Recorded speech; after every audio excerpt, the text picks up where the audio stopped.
तर बघा मैत्रिणींनो, आपला हा उन्हाळा स्पेशल वाळवणाचा प्रकार म्हणजेच आज साबुदाणा बटाट्याच्या चकल्या. तर उपवासाच्या दिवशी आपण तीच खिचडी किंवा तेच फराळाचे पदार्थ खाऊन कंटाळलेलो असतो. कधीतरी त्यासोबत तोंडी लावायला आपल्याला हे वेगवेगळे उन्हाळी जे आपण वाळवण केलेलं असतं तर ते ऐनवेळेस तळूनसुद्धा आपण त्यावरही फराळ करू शकतो.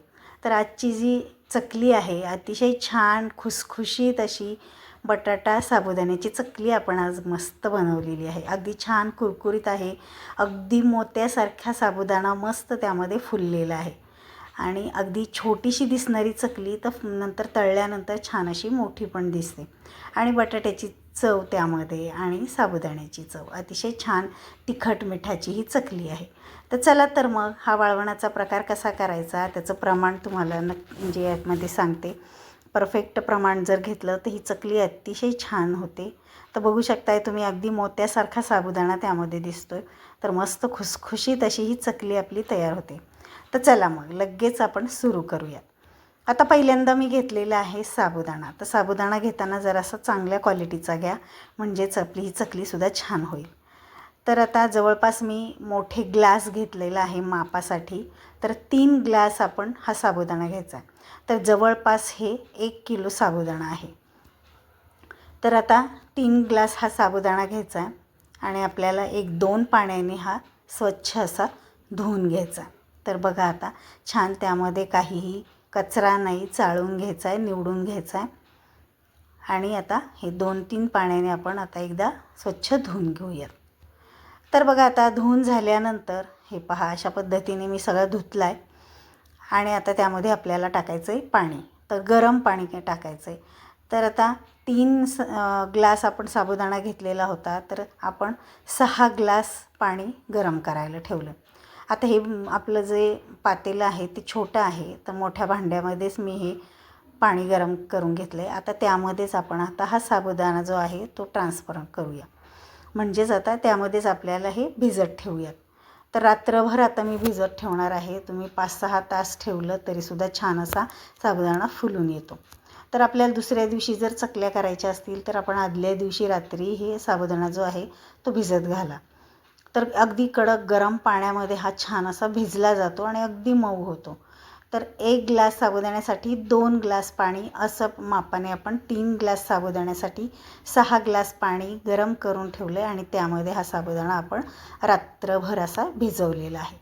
तर आता बघा सकाळी आपण बघा झाकण काढून बघितलं तर पहा अशा पद्धतीने आपला हा साबुदाणा मस्त असा हा भिजलेला आहे. आता पाणी आपण डबलीने घातल्यामुळं हा साबुदाण्यामध्ये पाणी अगदी म्हणजे छान झालेलं आहे. मस्त चिकट झाला आहे, अगदी मऊ झालेला आहे हा साबुदाणा. अगदी आपण खिचडीला करतो असा मोकळा झालेला नाही, अगदी चिकट झाला आहे. अशाच पद्धतीने आपल्याला आता हा साबुदाणा हवा. आता 1 किलो साबुदाण्यासाठी 2 किलो बटाटे आपल्याला लागणार आहेत. हे प्रमाण अगदी परफेक्ट आहे म्हणजे चकली आपली अगदी खुसखुशीत होते. आता हे 2 किलो बटाटे जे आहेत मी स्वच्छ धुवून आता कुकरमध्ये आपल्याला शिजवून घ्यायचे. तर यामध्ये जास्त पाणी घालायचं नाही. बटाटे अगदी अर्धवट बुडतील इतपत पाणी घातलं तरीसुद्धा छान मऊ असे 3 ते 4 शिट्ट्या केल्या तरी मस्त असे शिजतात. आता बटाटे उकडल्यानंतर थोडेसे थंड झाल्यावरती मी साल काढून घेतली बटाट्याची आणि आता ते एकतर स्मॅश करायची. तर स्मॅश करताना त्यामध्ये थोडेसे असे अर्धवट बटाटेसुद्धा राहतील म्हणून आपण आता खिसून घ्यायचं. तर आता आपण बघा खोबरं खिसण्याच्या खिसणीने सुद्धा आपण हा बटाटा जो आहे तो खिसून घेऊ शकतो किंवा आपण जे चाळणी असते आपल्याकडे पुरणाची चाळणी किंवा कोणतीही गहू चाळायची चाळणी त्यामध्ये सुद्धा आपण हे जो बटाटा आहे तो अगदी रगडून घेतला तरीसुद्धा अगदी मस्त स्मॅश अगदी मऊ होतो. तर तशा पद्धतीने आता मी ह्या चाळणीमध्ये सगळा आता हा जो बटाटा आहे तो अगदी छान असा रगडून घेतलेला आहे म्हणजेच खीस करण्यापेक्षा हा अगदी छान मऊ झाला आहे. आता त्यामध्ये आपण टाकणार आहोत भिजवलेला हा साबुदाणा. तर आता आपल्याला हे जे पीठ आहे अजिबात काही शिजवायचं नाही किंवा जास्त गॅसही आपल्याला नासवायचा नाही आहे.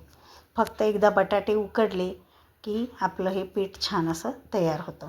मग आदल्या दिवशी साबुदाणा भिजत घालून बटाटे जे आहेत ते मिक्स करायचेत म्हणजे गॅसवर आपल्याला हे पीठ जे आहे काही शिजवायचं नाही किंवा जास्त गॅसही आपल्याला वापरायचा नाही. आता हे बटाटे आणि साबुदाणा जो आहे तो थोडासा मोकळा करून घ्यायचा आहे, म्हणजे मिक्स होईल अशा पद्धतीने. तर बघा आता हे चांगलं एकदा थोडंसं मी गुठळ्या मोडून घेते या साबुदाण्याच्या, कारण अगदी चिकट झालेला असतो, आपण जास्त गरम पाणी वापरलेलं होतं म्हणून. आणि आता त्यामध्ये एक एक करून आपल्याला तिखट मीठ घालायचं. तर आता बघा मीठ जे आहे तर 2 चमचे मीठ घेतलेलं आहे. तुम्हाला जसं आवडत असेल तर तशा पद्धतीने तुम्ही मीठ घ्या. कुणाला खारट आवडतं, कुणाला अळणी आवडतं, त्यानुसार तुम्ही थोडं थोडं अंदाज घेत तुम्ही तिखट आणि मीठ टाका. आणि लाल तिखटही मी 2 चमचे घेतलेले आहे. तर तुमचं जसं तिखट जास्त प्रमाण कसं असेल तसं तुम्ही यामध्ये टाकू शकता. आता एवढंच साहित्य आपल्याला यामध्ये घालायचं आहे, तिखट आणि मीठ. नंतर तुम्ही मिक्स केल्यानंतर एकदा टेस्ट करून पाहू शकता आणि नंतर तुम्ही अंदाज घेत काही त्यामध्ये वाढवू शकता. आता हे सगळं जे आहे ते सगळं एकदा मिक्स करून घ्यायचं आहे. तर बघा आता हे पीठ आपलं छान असं तयार झालं.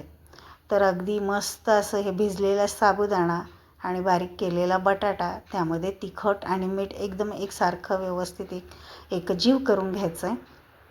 आणि तयार झालेलं आहे आपलं हे पीठ.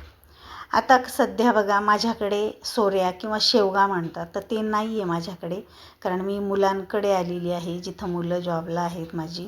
तर तिथे काही जास्त काही भांडी नाही, त्यामुळे अगदी आपलं जे शेवगा किंवा सोऱ्या असतो तो नाही आहे. त्यामुळे मी आज आता वेगळ्या पद्धतीने या चकल्या करते.